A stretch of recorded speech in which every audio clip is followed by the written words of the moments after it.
एक समय की बात है, जंगल के पास एक लकड़हारा रहता था। वो जंगल में लकड़ी इकट्ठा करता था और उन्हें पास के बाजार में बेचता था कुछ पैसों के लिए।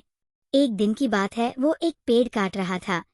तभी हुआ ये कि गलती से उसकी कुल्हाड़ी पास की एक नदी में गिर गई।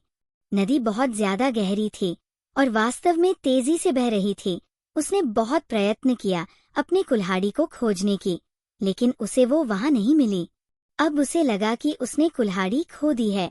वही दुखी होकर वो नदी के किनारे बैठकर रोने लगा। उसके रोने की आवाज सुनकर नदी के भगवान उठे और उस लकड़हारे से पूछा कि क्या हुआ। लकड़हारा ने उन्हें अपनी दुखद कहानी बताई। नदी के भगवान को उस लकड़हारे के ऊपर दया आई और वो उसकी मेहनत और सच्चाई देखकर उसकी मदद करने की पेशकश की। वो नदी में गायब हो गए और एक सुनहरी कुल्हाड़ी वापस लाया, लेकिन लकड़हारे ने कहा कि ये उसका नहीं है।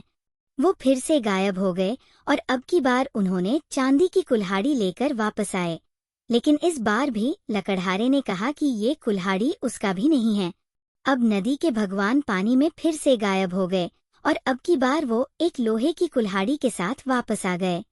लकड़ी का कुल्हाड़ी देखकर लकड़हारा मुस्कुराया और कहा कि यह उसकी कुल्हाड़ी है। नदी के भगवान ने लकड़हारे की ईमानदारी से प्रभावित होकर उसे सोने और चांदी की दोनों कुल्हाड़ियों से भेंट किया। इस कहानी से हमें ये सीख मिलती है कि ईमानदारी सर्वोत्तम नीति है।